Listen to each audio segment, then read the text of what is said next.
সে কোন বন্ধু বলো বেশি বিশ্বস্ত, সে কোন বন্ধু বলো বেশি বিশ্বস্ত, কার কাছে মন খুলে বলা যায়, কার কাছে সব কথা বলা যায়, হওয়া যায় বেশি আশ্বস্ত।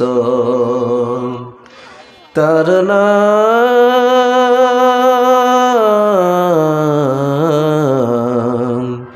আহমদ, বড় বিশ্বস্ত, আহমদ বড় বিশ্বস্ত।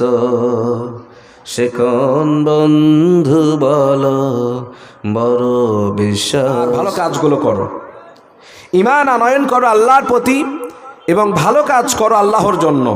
এই দুইটা কাজ যদি তোমরা করতে পারো ইনশাআল্লাহ তাআলা আল্লাহ রাব্বুল আলামিন আমাদের এই দুনিয়াতে যেমন সফলতা দান করবেন, পরকালেও আল্লাহ তাআলা আমাদের নাজাত দান করবেন। নিজের আত্মসম্মানের প্রতীক হিসেবে মেনে নিয়েছিল। মানুষ যখন মদ খাওয়াকে নিজের জন্য গর্বিত বিষয় হিসেবে মেনে নেওয়া শুরু করে দিয়েছিল, মানুষ যখন নিজের কন্যা সন্তানদেরকে মাটির ভিতরে পুঁতে ফেলে দেওয়াকে নিজেকে গর্বিত মনে করত।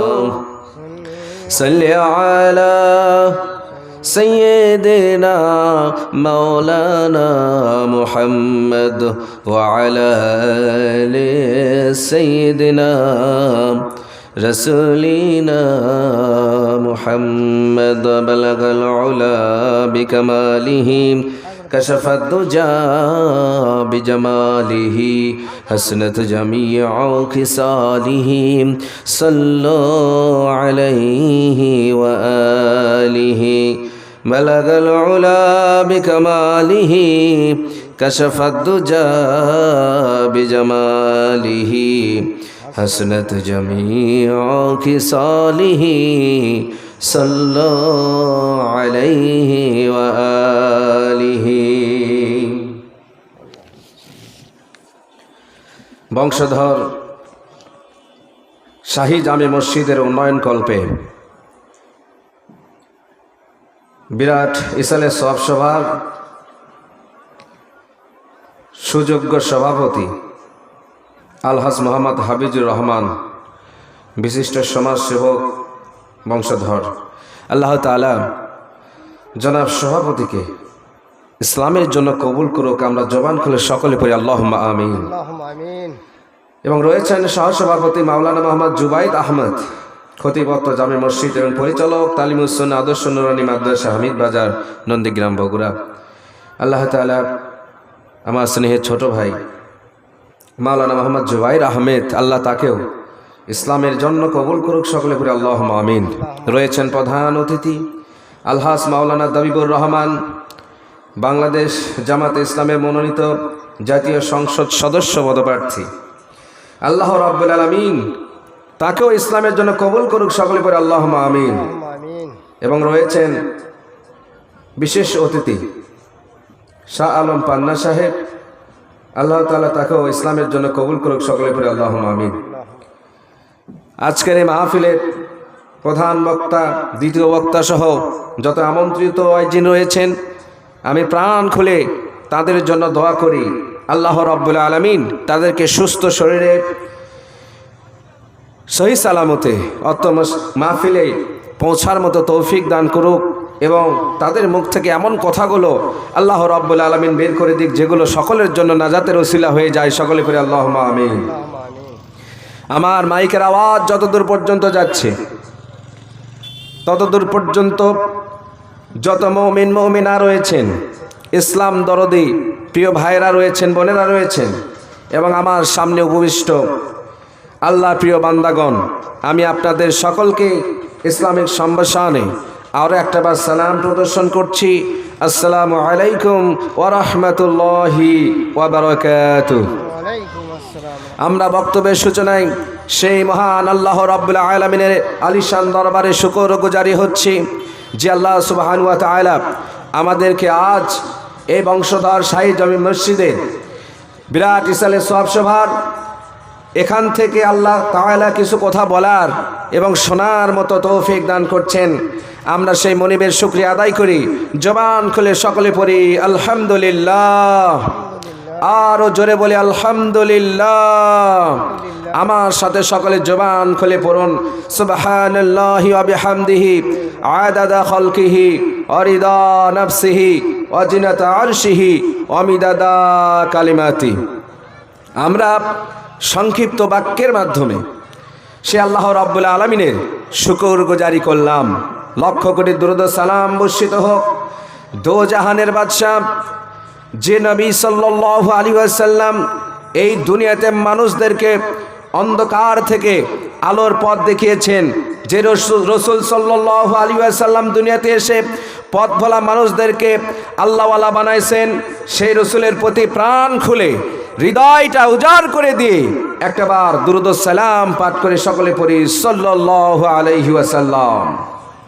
প্রিয় বংশধরবাসী এবং পার্শ্ববর্তী গ্রামের সমস্ত দিনদার পরহেজগার মুমিন মুসলমানদেরকে আমি আল্লাহ এবং রাসূলের তরফ থেকে দাওয়াত দিচ্ছি, আপনারা মেহেরবানি করে এই মাহফিলে চলে আসুন। এই মাহফিলে একমাত্র কথা বলা হবে কোরআন এবং হাদিস থেকে। আপনারা জানেন কোরআন এবং হাদিস হচ্ছে একটা মানুষকে ভালো মানুষে পরিণত করার শ্রেষ্ঠ বই। বলেন সুবহানাল্লাহ। এই পৃথিবীর বুকে যত বই আপনি পড়েন না কেন, সেখানে আপনার আবেগ জাগ্রত হতে পারে, কিন্তু আপনার চরিত্র সংশোধন হতে পারে না।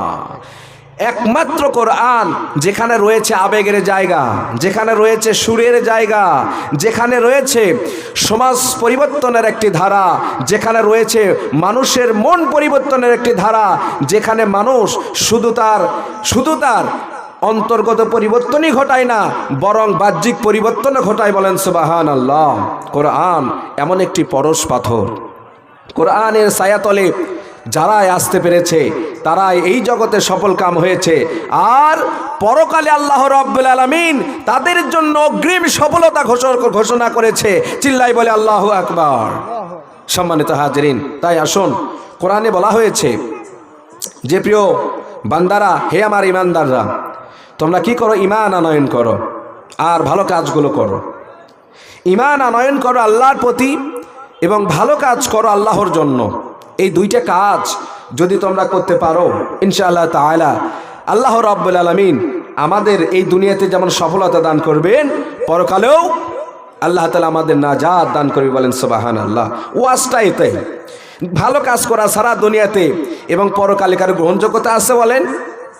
দুনিয়ার হিসাব নেই যদি আমরা একটু চিন্তা ফিকার করি, দেখেন দুনিয়াতে যারা অপকর্ম করে, লুটতরাজ করে, ছিনতাই করে, খুন খারাপি করে, এগুলো কি ভালো কাজ?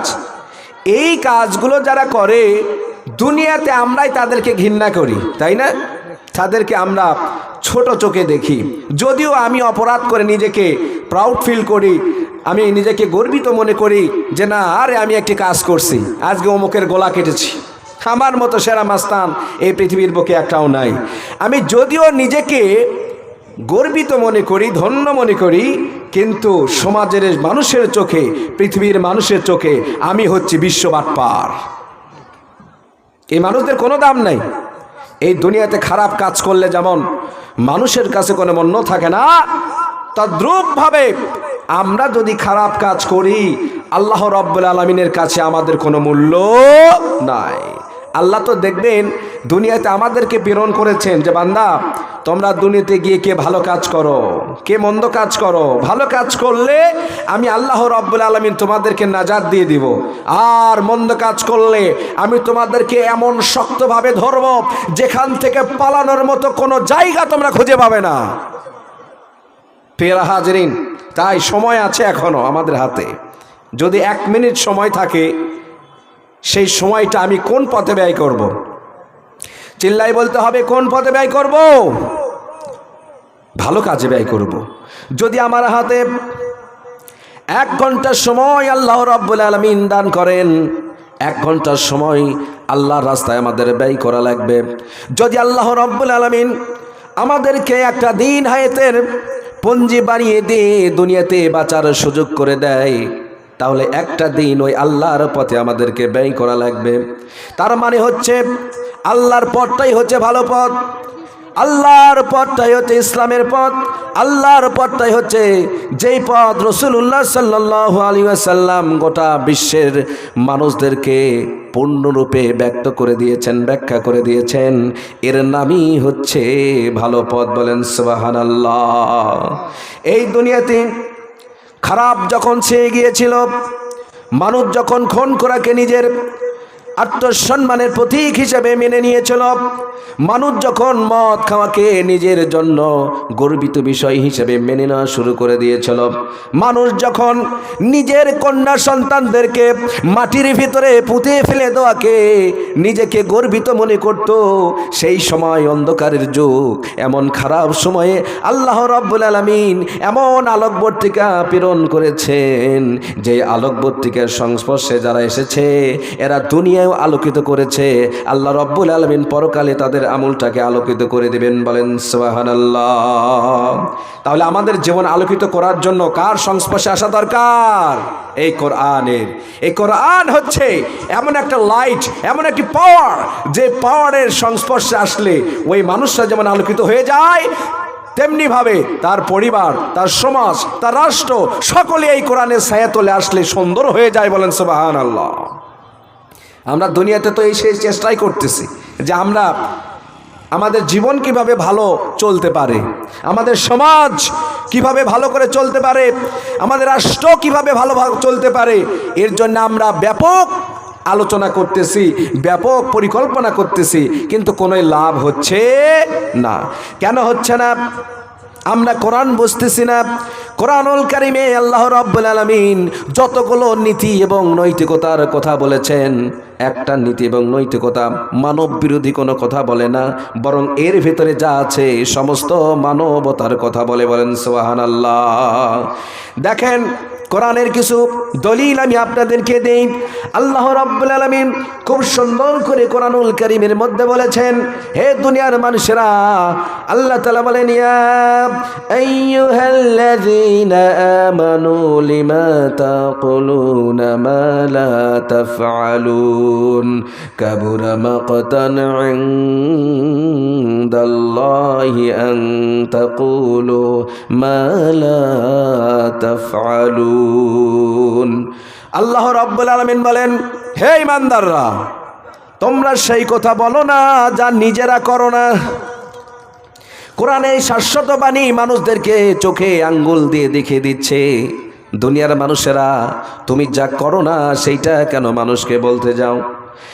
এই কথা এমন একটি পাওয়ারফুল কথা। চিন্তা করে দেখেন, নিজে ভালো না অন্যকে কেন ভালোর পরামর্শ দিব? আর নিজে আমি ইসলামের কোনো কাজ করি না, অথচ মানুষদেরকে আমি বারবার ইসলামিক কাজ করার জন্য আমি অনুপ্রাণিত করব, এটা কেমন কথা হলো? আল্লাহ রাব্বুল আলামিন সমস্ত মুমিনদেরকে জানিয়ে দিয়েছেন, ও মুমিন, তুমি যখন ভালো কাজ করবে সঙ্গে সঙ্গে সেই ভালো কাজটা মানুষদেরকে করার মতো অনুপ্রাণিত করবে।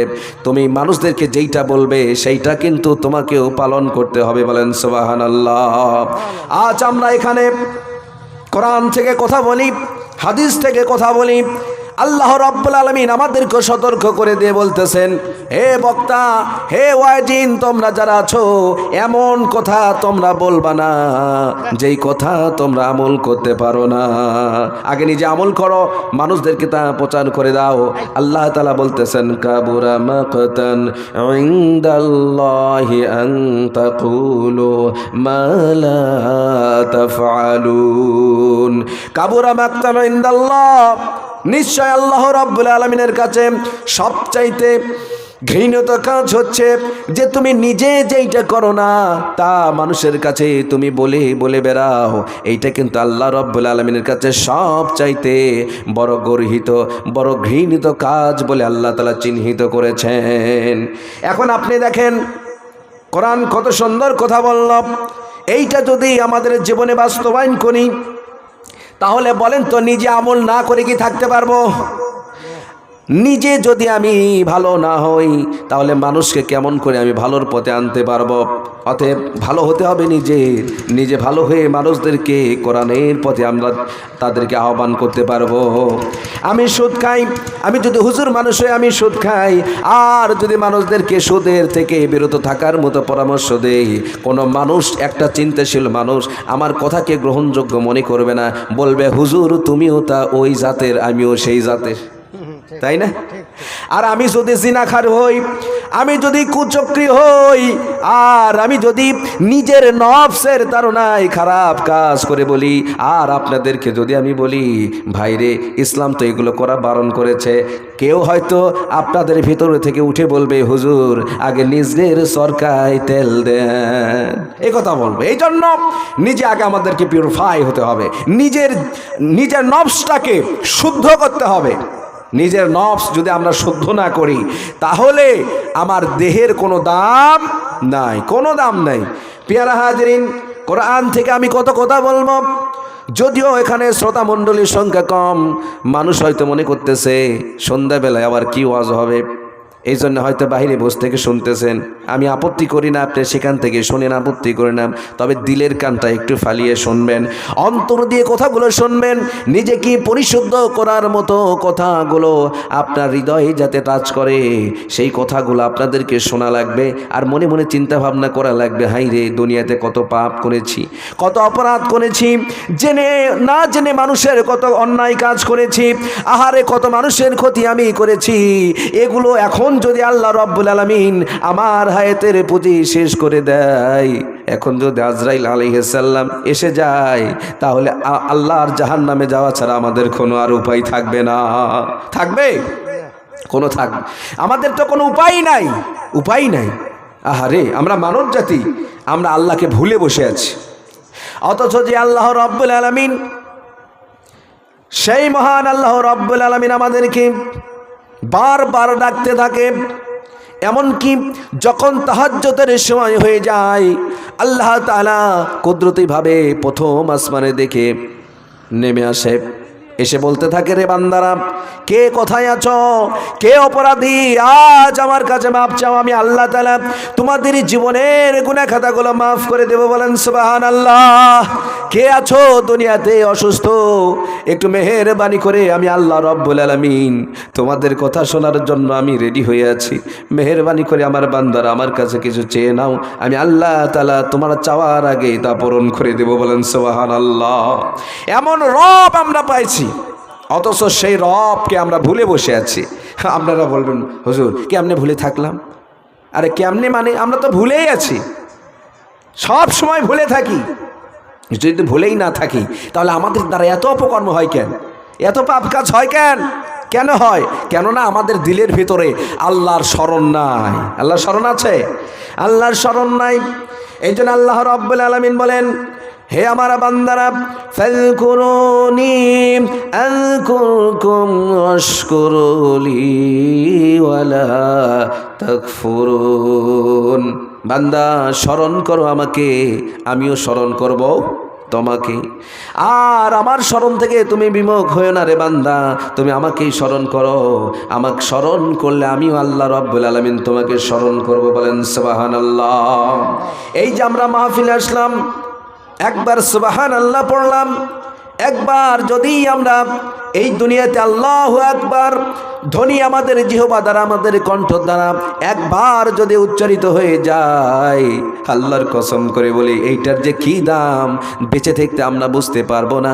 যদি এখনই মৃত্যুবরণ করি তাহলে একবার সুবহানাল্লাহ বলা, একবার আল্লাহু আকবার বলার মর্তবা কতখানি কিয়ামতের ময়দানে দেখা যাবে। দেখা যাবে না? অবশ্যই দেখা যাবে। এই জন্য আমি আপনাদেরকে বলি, দেখেন আপনারা যদিও না আসেন আমার আপত্তি নাই, তবে মাঝে সাঝে একটু সুবহানাল্লাহ আলহামদুলিল্লাহ এগুলো জিকির আজকার আমরা করতে থাকি। যদি জিকির আজকার করি আমাদের দিলটা তাজা করে দেবেন কে? আল্লাহ সুবহানাহু ওয়া তাআলা। প্রিয় আল্লাহর বান্দারা, মহান আল্লাহ রাব্বুল আলামিনকে কেন আমরা স্মরণ করব না? যে আল্লাহ রাব্বুল আলামিন আমাদেরকে মাতৃগর্ভে সূক্ষ্মরূপে আমাদেরকে আল্লাহ তাআলা তৈরি করেছেন, আমরা কি বলতে পারবো মায়ের গর্ভে আসার আগে আমরা কোথায় ছিলাম? এটাকে আমরা বলতে পারবো? এই মানুষ তো অতীত বলতে পারে, কিন্তু মানুষের অতীতও বলতে পারে না। আমরা অতীত বলতে পারি, হাজার হাজার বছরের ইতিহাস আমরা পড়তে পারি, বলতে পারি, কিন্তু আমার জীবনের 25টা বছর আগে কি ঘটে গিয়েছিল, আমার বয়স যদি হয় 30 বছর, 31 বছর আগে কি ঘটেছিল আমি বলতে পারবো না আমার জীবনে। পারবো কি? আমার বয়স 30 বছর, 31 বছর আগে আমি তো কিছুই ছিলাম না, তাই না? তাহলে 31 বছর আগে আমি কি ছিলাম? পৃথিবীর বুকের সমস্ত মানুষদেরকে যদি আমি চ্যালেঞ্জ করে বলি, ভাই আপনার বয়স কত, যদি সে বলে আমার বয়স হচ্ছে 50 বছর, আমি যদি বলি আপনার 55 বছর আগে আপনি কি করতেন, কেউ কি বলতে পারবে? কেউ বলতে পারবে? কেন বলতে পারবে না? কেন বলতে পারবে না? আমরা যদি আমাদের অতীত না বলতে পারি, তাহলে সেই রবকে কেন আমরা অস্বীকার করি? আমার প্রশ্ন হচ্ছে, সেই রবকে কেন আমরা অস্বীকার করব? যে আল্লাহ পাক আমাদেরকে, আমরা কিছুই ছিলাম না, সেখান থেকে আল্লাহ রাব্বুল আলামিন আমাদেরকে বিশেষ প্রক্রিয়ায় মায়ের গর্ভ থেকে তিল তিল করে বড় করে এই দুনিয়াতে প্রেরণ করেছেন কে? অথচ সেই আল্লাহকে চিনলাম না। কি আমরা আল্লাহর বান্দা হয়েছি? পেয়ারা মুসলমান, সে আল্লাহ রাব্বুল আলামিন মাটির নির্যাস থেকে আল্লাহ রাব্বুল আলামিন আমাদেরকে তৈরি করেছেন। মহান আল্লাহ রাব্বুল আলামিন বলেন, ওয়ালাকাদ খালাকনাল ইনসানা মিন সুলালাতিন মিন তিন। আমি মানুষদেরকে তৈরি করেছি মাটির নির্যাস হতে। যে আল্লাহ রাব্বুল আলামিন মাটি থেকে আমাদেরকে তৈরি করলেন, অতঃপর সুম্মা জাআলনা ফি ক্বারারিম মাকিন। অতঃপর বান্দা, আমি তোমাদেরকে এমন সুরক্ষিত জায়গার ভেতরে সংরক্ষণ করলাম যেখান থেকে আমি আল্লাহ তাআলা কুদরতিভাবে তোমাকে লালন পালন করেছি। বলেন সুবহানাল্লাহ। এমন একটি জায়গা, যেই জায়গায় আল্লাহ রাব্বুল আলামিন ইচ্ছে করলে আমাদের জীবনের ইন্তেফা সেখানে হয়ে যেত, আমাদের মৃত্যুটা মাতৃগর্ভে হয়ে যেতে পারত। কিন্তু আল্লাহ রাব্বুল আলামিন চাইছে, বান্দারে বড় ভালোবেসে তোমাকে আমি তৈরি করেছি, বান্দা দুনিয়াতে যাবি, আমার নাম জপবি, আমার ইবাদত করবি, বান্দা আমি খুশি হয়ে যাব। বলেন সুবহানাল্লাহ। আমরা যদি আল্লাহর নাম ডাকি খুশি হয় কে? আল্লাহ তাআলা। আমরা যদি নামাজ পড়ি খুশি হয়ে যায় কে? আল্লাহ রাব্বুল আলামিন। সুতরাং দুনিয়াতে যত ভালো কাজ করি খুশি হয় আল্লাহ রাব্বুল আলামিন, আর যদি খারাপ কাজ করি খুশি হয় কে? শয়তান খুশি হয়ে যায়। এখন পার্সোনালি ভাবে আমাদেরকে ডিসিশন নিতে হবে, আমরা কি আল্লাহকে খুশি করতে চাই নাকি শয়তানকে খুশি করতে চাই? আমরা মুখে বলি বা মুখে রে, কিন্তু অন্তরে তো ওইটাই ভালো পছন্দ করি। কেমনে? বলে এই যে শয়তানি কাজ করলে কত নাচ গান, আমোদ প্রমোদ, মদ জুয়া, এগুলোর ভিতরে তো আমাদের ঢুকে থাকা যায়। আর যদি আল্লাহর কাজ করি, শুধু নামাজ পড়ো, নামাজ পড়ো, ফজরের নামাজের কি বড় কষ্ট, ঠান্ডা পানি দিয়ে উজু করে আরামের ঘুমকে হারাম করে আমরা নামাজে দাঁড়ানো, লাগে কি কষ্ট আর কষ্ট, তাই না? কি কষ্ট। ইশারের সময় ঠান্ডা লাগে, নামাজ পড়তে বড় জুলুম হয়ে যায়, বড় কষ্ট লাগে। আর যদি আমরা নামাজ তরক করে দেই, শয়তানকে যদি আমরা রাজি খুশি করি, তাহলে তো আমরা এই নামাজ পড়া লাগবে না, হজ করা লাগবে না, জাকাত দেওয়া লাগবে না, তাই না? ভালো কাজ করা লাগবে না, সারাদিন মিথ্যে কথা বলবো, চগলখড়ি করবো, অন্যায় পাপাচার নিয়ে জীবনকে আমরা ধন্য করে দেব। কিন্তু আল্লাহর কসম করে বলি, এই দুনিয়াতে এই কষ্টটা কি কষ্ট? এই দুনিয়ার কষ্ট তো কষ্ট নয়, সবচাইতে বড় কষ্ট আল্লাহ তাআলা কিয়ামতের ময়দানে রেখেছেন। সবচাইতে বড় কষ্ট কোথায়? কিয়ামতের ময়দানে। পেয়ারা হাজরিন, আমরা হয়তো মনে করছি আরে মিয়া, আপনারা হয়তো বলতে পারেন হুজুর এগুলো পরকালের জীবনের কথা বলে আমাদেরকে কি আমাদের মডিফাই করতে পারবেন, আমাদের কি শুদ্ধ করতে পারবেন? হ্যাঁ, আমি মনে করি যে এই পরকালের কথাই মানুষদেরকে ভালো হতে বাধ্য করে। আমরা যদি পরকালের কথা চিন্তা করি, অ্যাকচুয়ালি আমাদের জীবনের শেষটা আমরা যদি চিন্তা করি, আপনি দেখেন আমরা কিন্তু তিল তিল করে একটা করে সেকেন্ড পার হয়ে যাচ্ছে, একটা করে মিনিট পার হয়ে যাচ্ছে। একটা করে ঘন্টা পার হয়ে যাচ্ছে, একটা করে দিন চলে যাচ্ছে, একটা করে সপ্তাহ চলে যায়, মাস চলে যায়, একটা বছর আমাদের মাঝখান থেকে চলে যায়। আমরা আস্তে আস্তে কিন্তু আমাদের জীবনটাকে বাড়িয়ে নিতে পারছি না, বরং আস্তে আস্তে আমরা কিন্তু মৃত্যুর কোলে চলে যাচ্ছি না? আমরা তো যাচ্ছি। আরে কি হুজুর বলেন, কি বুজুর্গ বলেন, কি খারাপ পাপী বলেন, সকলের ঠিকানা কোথায়? সেই কবরে যেতে হবে। আর কবরে যাওয়ার জন্য অবশ্যই আমাদের একটা পর্দাকে ভেদ করা লাগবে। সেই পর্দার নাম কি? চিল্লায় বলেন, সেই পর্দার নাম কি? মৃত্যু। এই মৃত্যু আমাদের বরণ করতেই হবে।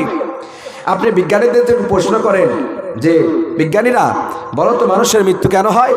বিজ্ঞানী আপনাদেরকে সুন্দরভাবে বলবে যে মানুষের শরীর গঠন হচ্ছে বিভিন্ন কোষ দ্বারা। মানুষ যখন শিশু থাকে আর শিশুকাল থেকে যখন বড় হতে শুরু করে, তখন মানুষের শরীরের যে কোষ রয়েছে এগুলো সঠিকভাবে বিভাজন হওয়া শুরু করে। আর একটা পর্যায়ে এসে বয়সের এমন পর্যায়ে পৌঁছে যায় যেখান থেকে মানুষের কোষগুলো সঠিকভাবে বিভাজন হতে পারে না। এই যে আমরা খাদ্য গ্রহণ করি, এগুলো কেন করি? আমাদের পেট ভরানোর জন্য না, আমাদের পেট ভরানোর জন্য খাওয়ার কোনো প্রয়োজন নেই। আমাদের প্রয়োজন হচ্ছে আমাদের শরীরে যেগুলো কোষ রয়েছে এই কোষগুলোকে সজীব রাখার জন্য, জীবিত রাখার জন্য আমাদের খাদ্যের প্রয়োজন হয়। এই খাদ্যের ভিতরে রয়েছে ভিটামিন, এই খাদ্যের ভিতরে রয়েছে মিনারেল, এই খাদ্যের ভিতরে রয়েছে খনিজ, রয়েছে আয়োডিন, রয়েছে ক্যালসিয়াম।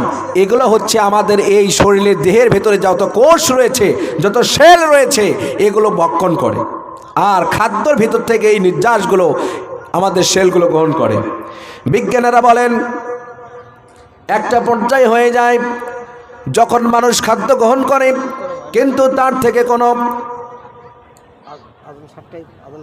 আমার কাছে ঘড়ি নাই তো, একটু কয়টা বাজে? আচ্ছা 10 মিনিট, ঠিক আছে। আমাদের শরীরটা তখন সঠিকভাবে খাদ্যগুলোকে সাপ্লাই করতে পারে না, মিনারেল গ্রহণ করতে পারে না, ভিটামিন গ্রহণ করতে পারে না। আস্তে আস্তে আমাদের কোষগুলো মরে যাওয়া শুরু করে। পক্ষান্তরে কোষ যখন সঠিকভাবে বিভাজন না হওয়া শুরু হয়, আস্তে আস্তে মানুষ বুড়া হয়ে যায়। আর কোষ যখন একেবারে শেষ নিঃশেষ হয়ে যায়, তখন মৃত্যুর কোলে মানুষটা ঢলে পড়ে। বলেন সুবহানাল্লাহ। তাহলে আমাদের কোষ কে সজ্জীবিত রেখেছে? তার নাম হচ্ছে আল্লাহ রাব্বুল আলামিন। সম্মানিত হাজরিন, বিজ্ঞান যত ব্যাখ্যাই দিক, মানুষের কিন্তু মৃত্যু আছে। আর আমরা বিজ্ঞানকেই যদি প্রশ্ন করি, ও বিজ্ঞানী, মানুষের মৃত্যুর খবর তুমি বলতে পারলাম, এবার বলো তো মানুষের মৃত্যুর পর কি আছে? পৃথিবীর কোনো বিজ্ঞানী বলতে পারবে না তারা মৃত্যুর পর মানুষের কি হালত হয়। কিন্তু আমরা বাস্তবিক চোখে যেটা দেখতে পারি, একটা মানুষ যখন মারা যায়, একটা মানুষ মারা যাওয়ার সঙ্গে সঙ্গে ওই মানুষকে আর আমরা বাড়িতে তুলতে পারি না। ওই মানুষ আস্তে আস্তে ওই মানুষটা পরিবার থেকে বিচ্ছিন্ন হয়ে যায়। যদি আমার মা থাকে, মা হা করে কান্নাকাটি শুরু করবে কিন্তু সন্তানকে স্পর্শ করবে না। বাবা যদি বেঁচে থাকে, বাবা পর্যন্ত হাউমাউ করে কান্না শুরু করে দিবে, একটাবারও আমার মাথায় হাত বলিয়ে দিয়ে সান্ত্বনা দেবে না। স্ত্রী যদি বেঁচে থাকে, ঘরের কোনায় বসে কান্নাকাটি করবে, কিন্তু আমি মরে যাওয়ার কারণে আমার শরীরে একটা বার আমাকে টাচ করবে না। আমার সন্তানেরা যদি জীবিত থাকে, ওই সন্তানরা পর্যন্ত আমার লাশ ছুঁয়ে দেখবে না, কেননা আমি মৃত্যুবরণ করেছি। দেখেন, দুনিয়ার এই মৃত্যুবরণ করার সঙ্গে সঙ্গে আমাদের জীবনের এত বড় একটা পরিবর্তন হয়ে গেল। আমরা পরিবার থেকে বিচ্ছিন্ন হয়ে গেলাম। পরিবার আমাকে আর ঠাঁই দিল না। পাড়ার মানুষ আসবে, পাড়ার মানুষ এসে আমাকে গোসল করাইবে। গোসল করার পর জানাজার এলান হয়ে যাবে। ওই জানাজার এলান যখন হয়ে যাবে, জানাজার এলান হলে মানুষেরা এক জায়গায় সমবেত হবে, আমার জন্য কিছু দোয়া খায়ের করবে, জানাজা নামাজ পড়াবে। জানাজা নামাজ পড়ায় আমাকে আস্তে আস্তে করে কবরের দিকে নিয়ে যাওয়া হবে। আমার সঙ্গে থাকবে আমার আপনজনরা। কবরের ভেতরে আমারে নামায় দিয়া আমার সঙ্গে কেউ যাবে না, কোনো মানুষ আমার সঙ্গে যাবে না। আমার আমল আমার সঙ্গে যে যাবে। আরে মানুষ আমরা কত বড় বোকা এখনো সেজে আছি। ওই যে আমি চলে গেলাম কবরের ভিতরে, একটু লক্ষ্য করে দেখেন, কবরের ভিতরে যখন আমি চলে গেলাম, কবরের ভিতরে গিয়া ওই যে আমার লাশটা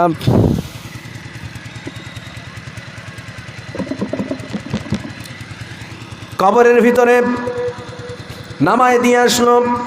একদিন যায়, 2 দিন যায়, 3 দিন যায়। 3 দিনের মাথায় আমার পেটটা ফোলা শুরু হয়ে যায়। আমার শরীর থেকে এমনভাবে গন্ধ, ঠিক আছে, আমার শরীর থেকে পচা দুর্গন্ধ বের হতে থাকবে। এই পচা দুর্গন্ধ যখন বের হবে, এই গন্ধ শুকি লাশ খেকো পোকামাকড়গুলো আমাকে খাওয়ার জন্য তারা ছুটে চলে আসবে। কেউ এসে আমার চামড়াগুলো টানা শুরু করে দেবে, কেউ নাকেরই ভিতরে প্রবেশ করবে, কেউ বা মুখ দিয়ে আমার নাড়ি ভুঁড়ির ভিতরে প্রবেশ করবে। অনেক পোকামাকড় আছে যেগুলো পেটের ভিতরে গিয়ে ছোট্ট ছোট্ট কীড়া পোকাগুলো জন্ম দেবে। আর এই কীড়া পোকাগুলো আমার শরীরটাকে আস্তে আস্তে পচন ধরাবে, ব্যাকটেরিয়া ধরাইবে। আর আস্তে আস্তে আমার শরীরটাকে পচা শুরু হয়ে যাবে, আমার নাভি ফেটে যাবে, আমার পেটের ভিতর থেকে সমস্ত নাড়িভুড়িগুলো মাটিতে বিছায়া যাবে। এরপরে শুরু হবে আসল খেলা। সমস্ত পোকামাকড়গুলো আমার দেহটারে ছিন্ন বিচ্ছিন্ন করে খাওয়া শুরু করে দেবে। আমার নাকের উপরে পোকা ঘুরবে, আমার চোখকে খাওয়া শুরু করে দেবে, আমার হাতের উপরে পোকা গুলো ঘোরাফেরা করবে। কিন্তু আল্লাহর কসম করে বলি রে বান্দা, ওই জায়গায় একটা পোকা সরানোর মতো আমি সক্ষম নই। সেদিন একটা পোকা পর্যন্ত সরে দেওয়ার মতো সক্ষমতা আমার থাকবে না। এমন একটা পরিস্থিতির ভিতরে আমরা পড়ে যাব। পেয়ারা হাজরিন, বাস্তব জীবনের কিছু কথা আমি আপনাদেরকে বলি। এই কবর যদি আপনি 1 মাস পর খনন করেন, যদি লাশ উত্তোলন করার জন্য দরকার হয়, কবর ভেতর খুঁজে দেখবেন মানুষের শরীর থেকে, সমস্ত শরীর থেকে এই গোস্তগুলো খসে খসে মাটির উপরে মিশে গেছে, পচন ধরে গেছে, দুর্গন্ধ সরে গেছে। আমার লাশটা একটা কঙ্কাল হয়ে আছে। আমার শরীর থেকে সমস্ত গোস্তগুলো খসে যাওয়ার কারণে নিজের দেহটা কঙ্কাল হয়ে গেছে। আমার চোখটা আর চোখ নাই, সেগুলো কঙ্কাল হয়ে গেছে। এ বাবা, দুনিয়ার অবস্থা যদি এমন হয়, দুনিয়ার অবস্থা যদি এমন হয়, আরে বাবা, দুনিয়াতে আমরা কত পাপ করলাম, কত অপরাধ করলাম, কত লাঞ্ছনা করলাম, নিজের জন্য কিছুই করলাম না, নিজের আমলটা আমি পরিশুদ্ধ করলাম না। দুনিয়াতে শুধু খারাপ কাজ করলাম, আল্লাহকে ডাকলাম না, আমার আল্লাহরে চিনলাম না। এবার চিন্তা করে দেখেন, আমার বাপরে তো আমি কবরের ভিতরে নামাই দিয়ে আইছি, আমার মার লাশটা কবরের ভিতরে নামাই দিয়ে আইছি। আজ একটু লক্ষ্য করে দেখেন, আজকের এই মাহফিল থেকে আমি আপনাদেরকে বলি, একটু লক্ষ্য করে দেখেন, আপনার বাপের কবরের পাশে যান, একটু দয়া খায়ের করে আসেন রে বাবা।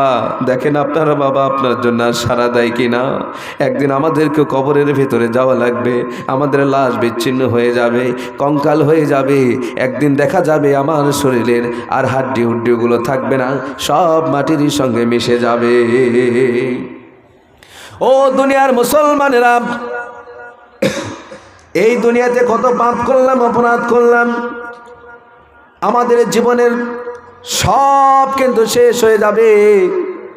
খবরের ভিতরে আমাদের যাওয়া লাগবে, দুনিয়ার সমস্ত মায়ার বাঁধন আমাদের ছিন্ন করে যাওয়া লাগবে। এ দুনিয়া ছেড়ে চলে যাব একদিন, মায়ারি বাঁধন ছিঁড়ে যাবে একদিন। এ দুনিয়া ছেড়ে চলে যাব একদিন, মায়ারি বাঁধন ছিঁড়ে যাবে একদিন। আসবো না ফিরে এ ভুবনে কোনো দিন, আসবো না ফিরে এ ভুবনে কোনো দিন। এ দুনিয়া ছেড়ে চলে যাব একদিন, মায়ারি বাঁধন ছিঁড়ে যাবে একদিন। ভাই কয়টা বাজে দেখেন? জিকির করে লা ইলাহা, ঠিক আছে, লা ইলাহা ইল্লাল্লাহু মুহাম্মাদুর রাসূলুল্লাহ। ও দুনিয়ার মুসলমানেরা, দুনিয়াদারি কত করলাম, মনের বড় হাউস ছিল একটা টিনের বাড়ি করব, তা আমরা করতে পেরেছি। মনের হাউস ছিল একটা মাটির ভালো ডুপ্লেক্স বাড়ি করব, আমরা করতে পেরেছি। মনের হাউস ছিল একটা ভালো বাড়ি করব, আমরা সক্ষম হয়েছি ভালো বাড়ি করার জন্য। কিন্তু একটা বারকে চিন্তা করেছেন, ওই যে কবরের ভেতরে আমাদের যাওয়া লাগবে, ওই কবর মানুষের জন্য বড় ভয়ানক জায়গা রে বাবা। কবরে আমাদের যাওয়া লাগবে, কবরে যাওয়ার জন্য কবরের মাল সামাইয়ানা এই দুনিয়া থেকে আমাদের বেঁচে থাকতেই কিন্তু সংগ্রহ করে যাওয়া লাগবে। কবরের ভিতরে গিয়া আমরা যদি 5000 রাকাত নামাজ আদায় করি, অথবা কিয়ামত পর্যন্ত যদি আমরা রোজা করি, আল্লাহর কসম করে বলি, নামাজ যদিও পড়ি, রোজাও যদিও করি, কবরের ভেতরে কিন্তু আমাদের একটা নেকিও দেওয়া হবে না। আর যদি এই দুনিয়াতে বেঁচে থেকে এমন ইসলামিক মাহফিল থেকে একটাবার সুবহানাল্লাহ বলতে পারি, একটাবার আলহামদুলিল্লাহ বলতে পারি, আল্লাহর কসম করে বলি, এই সুবহানাল্লাহ আলহামদুলিল্লাহ জিকির করার কারণে আল্লাহ পাক হয়তো কবরের আযাব আমাদের জন্য মাফ করে দেবে। বলি সুবহানাল্লাহ। বলবো না? একটু আল্লাহর ইবাদত করবো কি করবো না বলেন? আল্লাহর ইবাদত করতে হবে ইনশাআল্লাহ। আল্লাহ আমাদের সকলকে তৌফিক দান করে, সকলে পড়ে আল্লাহুম্মা আমিন। প্রিয় হাজিরিন, এই জন্য আমরা বলে থাকি, দেখেন মেহেরবানি করে যারা নাকি এই দুনিয়াতে ভালো কাজ করেছে, আল্লাহর পথে থেকেছে, আল্লাহর পথে সংগ্রাম করেছে, আল্লাহ রাব্বুল আলামিন তাদেরকে সবচাইতে ভালোবাসেন। নিজের জীবনকে ইসলাহ করতে পেরেছে, নিজের নফসটাকে গুনাহমুক্ত করতে পেরেছে, নিজের নফসটাকে যারা অহংকার মুক্ত রাখতে পেরেছে, গীবত মুক্ত রাখতে পেরেছে, আল্লাহ তাআলা তাদের জীবনটাকে সাফল্যমণ্ডিত করে দেবেন। বলেন সুবহানাল্লাহ। কেন আমরা খারাপ কাজ করব? এই খারাপ কাজ করা তো যাবেই না, বরং আল্লাহ রাব্বুল আলামিন আমাদের সার্বক্ষণিক সিসিটিভি লাগিয়ে রেখেছেন, যে বান্দা কি করে, কি বলে, কি না বলে, সব কিছু আল্লাহ তাআলা সংরক্ষণ করছেন। মহান আল্লাহ রাব্বুল আলামিন বলেন, কিরামান কাতিবিনা ইয়ালামুনা মা তাফআলুন। আল্লাহ তাআলা বলেন, কিরামান কাতিবিন, দুইজন সম্মানিত ফেরেশতা আমি আল্লাহ রাব্বুল আলামিন আমার বান্দার দুই কান্দে আমি সেট করে রেখেছি। ডান পাশে যে ফেরেশতা আছে, বান্দা কি ভালো কাজ করে, বান্দার ভালো কাজগুলো সে সংরক্ষণ করে। বাম পাশে যে ফেরেশতা আছে, বাম পাশের ফেরেশতা বান্দা কি মন্দ কাজ করে সেইটা কিন্তু লিপিবদ্ধ করে রাখে। আর আল্লাহ তাআলা বলেন, যারাই নিজের ডান কাঁধের ফেরেশতার সেই বইটা বড় করতে পারবে, আমলনামা যারা ভারী করতে পারবে, আল্লাহ রাব্বুল আলামিন বলেছেন, ফাহুয়া ফি ঈশাতির রাদিয়া। আল্লাহ তাআলা বলেন, তাদের জন্য আমি আল্লাহ তাআলা সন্তোষজনক জীবন যাপনের ব্যবস্থা করে দেব। বলেন সুবহানাল্লাহ। ওয়া আম্মা মান খাফফাত মাওয়াজিনুহু। সম্মানিত উপস্থিতি, পবিত্র ঈশার নামাজের আজান হচ্ছে। আপনারা সকলেই ইস্তেঞ্জা এবং ওযু সেরে মসজিদে নামাজ পড়ার জন্য আসার জন্য সবিনয় অনুরোধ করছি। আসসালামু আলাইকুম ওয়া রাহমাতুল্লাহি ওয়া বারাকাতুহু।